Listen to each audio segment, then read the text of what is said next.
Israel ഇനി ഒരിക്കൽ കൂടി ആക്രമണം അഴിച്ചുവിട്ടാൽ പ്രത്യാഘാതം ഗുരുതരമായിരിക്കും. ഇറാൻ പ്രസിഡന്റ് ഇബ്രാഹിം റൈസിയുടെ വാക്കുകൾക്ക് ഒരു താക്കീതിന്റെ സ്വരമുണ്ടായിരുന്നില്ലേ? പാകിസ്ഥാൻ സന്ദർശന വേളയിൽ ചൊവ്വാഴ്ചയായിരുന്നു ഇബ്രാഹിം റൈസിയുടെ പ്രതികരണം. ഒളിയുദ്ധങ്ങൾ മാത്രം നടത്തിയിരുന്ന ഇറാനും ഇസ്രയേലും നേർക്കുനേർ വന്നപ്പോൾ ലോകം അക്ഷരാർത്ഥത്തിലൊന്നു പതറി. ഒരു കാലത്ത് ഉറ്റ ചങ്ങാതിമാരായിരുന്ന ഇറാനും ഇസ്രയേലിനും ഇടയിൽ സംഭവിച്ചതെന്ത്? എന്താണ് ഇപ്പോഴത്തെ സംഘർഷത്തിനു പിന്നിൽ?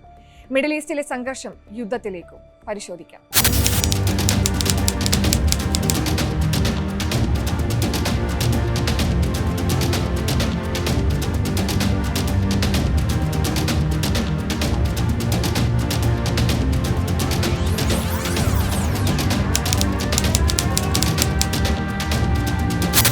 ബദ്ധവൈരികളായ ഇറാനും ഇസ്രയേലിനും ഇടയിൽ ഒരു സൗഹൃദത്തിന്റെ കഥ പറയാനുണ്ട്. 1948 ഇസ്രായേൽ രൂപീകൃതമായപ്പോൾ അന്ന് ജൂതരാഷ്ട്രത്തെ അംഗീകരിച്ച രണ്ടാമത്തെ മുസ്ലിം രാജ്യമായിരുന്നു ഇറാൻ. പഹ്ലവി രാജവംശമായിരുന്നു അന്ന് ഇറാൻ ഭരിച്ചിരുന്നത്. അറബ് രാജ്യങ്ങൾ ഇസ്രയേലിനെതിരെ സാമ്പത്തിക ബഹിഷ്കരണങ്ങൾ നടത്തിയപ്പോഴും ഇസ്രയേലിന് പിന്തുണയുമായി ഇറാൻ ഉണ്ടായിരുന്നു. പുതിയ ടെക്നോളജികൾ ഇസ്രയേൽ ഇറാനു കൈമാറി. ഇറാന്റെ രഹസ്യ പോലീസിന് പരിശീലനം നൽകിയിരുന്നത് ഇസ്രയേൽ രഹസ്യ ഏജൻസിയായ മൊസാദ് ആയിരുന്നു. പകരം ഇസ്രയേലിലേക്ക് ഇറാനിൽ നിന്നും എണ്ണ ഒഴുകി. എന്നാൽ 1979 നടന്ന ഇസ്ലാമിക വിപ്ലവം കാര്യങ്ങൾ മാറ്റിമറിച്ചു. ആയത്തുള്ള ഖൊമേനിയുടെ നേതൃത്വത്തിൽ ഇസ്ലാമിക ഭരണം ആരംഭിച്ചു. അമേരിക്കയോടുണ്ടായിരുന്ന കടുത്ത ശത്രുത സൗഹൃദ രാഷ്ട്രമായിരുന്ന ഇസ്രായേലിലേക്കും നീണ്ടു. മാത്രമല്ല, പലസ്തീൻ മണ്ണിലെ ജൂതരാഷ്ട്രത്തിന്റെ രൂപീകരണവും പുതിയ ഇറാൻ ഭരണകൂടം അംഗീകരിച്ചില്ല. ഇരു രാജ്യങ്ങൾക്കുമിടയിൽ ശത്രുത ഉടലെടുക്കാൻ അധിക സമയമെടുത്തില്ല. അമേരിക്കയെ വലിയ സാത്താൻ എന്നും ഇസ്രായേലിനെ ചെറിയ സാത്താൻ എന്നുമാണ് ഇറാൻ അന്ന് വിശേഷിപ്പിച്ചിരുന്നത്. പിന്നീട് അങ്ങോട്ട് ഇരു രാജ്യങ്ങൾക്കുമിടയിൽ ഒളിഞ്ഞും തെളിഞ്ഞും പ്രോക്സി യുദ്ധങ്ങൾ നടന്നുപോന്നു. ഒക്ടോബർ 7 ആരംഭിച്ച ഇസ്രായേൽ ഹമാസ് യുദ്ധം മേഖലയിൽ സംഘർഷം വീണ്ടും ഉയർന്നു വരാൻ കാരണമായി. ഇസ്രായേലിൽ ആക്രമണം നടത്തിയത് ഹമാസ് ആയിരുന്നുവെങ്കിലും ഇറാന്റെ പിന്തുണ പിന്നിലുണ്ടെന്ന് വ്യാപകമായ ആരോപണമുണ്ട്.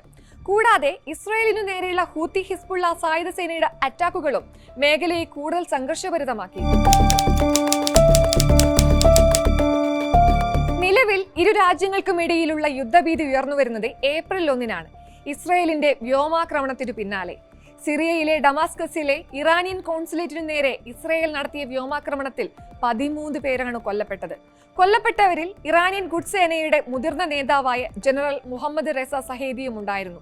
കൃത്യം 12-ാം നാൾ ഇസ്രായേലിന് ഇറാന്റെ മറുപടി. ഇറാനിൽ നിന്നും സഖ്യരാജ്യങ്ങളിൽ നിന്നും ഏതാണ്ട് 300-ലധികം ഡ്രോണുകളും മിസൈലുകളുമാണ് ഇസ്രായേൽ ലക്ഷ്യമാക്കി പാഞ്ഞത്. ഇസ്രായേലിന്റെ ആകാശത്ത് തീർത്ത വ്യോമ പ്രതിരോധ സംവിധാനം അയൺ ഡോം അതിനെ ചെറുത്തു. ചെറിയ നാശനഷ്ടങ്ങൾ റിപ്പോർട്ട് ചെയ്തെങ്കിലും പ്രത്യാക്രമണം തകർക്കാൻ ഇസ്രായേലിന് സാധിച്ചു. അടിക്ക് തിരിച്ചടി. സംഘർഷത്തിന് അയവ് വന്നുവെന്ന് ആശ്വസിക്കവെയായിരുന്നു ഇറാനു നേരെ വീണ്ടും ആക്രമണം നടക്കുന്നത്.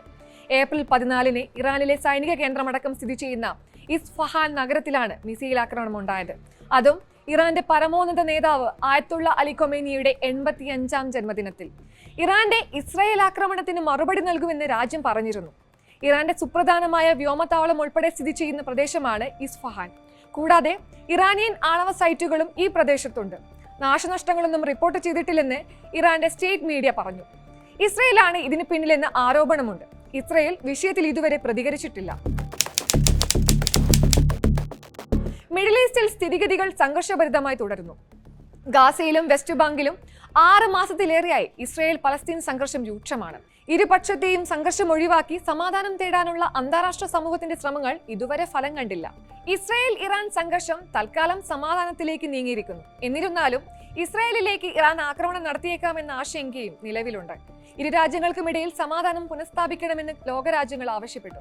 പല അറബ് രാജ്യങ്ങൾക്കും സംഘർഷം തുടർന്നു പോകുന്നതിൽ താല്പര്യമില്ല. മേഖലയിൽ സമാധാനം പുനഃസ്ഥാപിക്കണമെന്നാണ് ഇന്ത്യയുടെയും ആവശ്യം.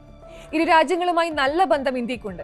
വിഷയത്തിൽ ഏകപക്ഷീയമായ നിലപാട് സ്വീകരിക്കാൻ ഇന്ത്യക്കാവില്ല. മാത്രമല്ല, മേഖലയിലെ സംഘർഷം ഗൾഫ് മേഖലയിലെ ഇന്ത്യൻ പ്രവാസികളെ ബാധിക്കും. സംഘർഷം കടലിലേക്കും വ്യാപിക്കുന്നതോടെ മർച്ചന്റ് നേവി ഉദ്യോഗസ്ഥരുടെ സുരക്ഷയും നിർണായകമാണ്. മാത്രമല്ല, മിഡിൽ ഈസ്റ്റിൽ തുടരുന്ന സംഘർഷം എണ്ണ വ്യാപാര മേഖലയിലും മറ്റും ഉണ്ടാക്കുന്ന ക്ഷീണം ചില്ലറയല്ല. കൂടുതൽ ആക്രമണങ്ങളിൽ നിന്ന് വിട്ടുനിൽക്കുവാനും നയതന്ത്ര ചർച്ചകളിലൂടെ പരിഹാരം തേടാനും അന്താരാഷ്ട്ര സമൂഹം എല്ലാ കക്ഷികളെയും ആശ്രയിക്കേണ്ടത് അത്യന്താപേക്ഷിതമാണ്.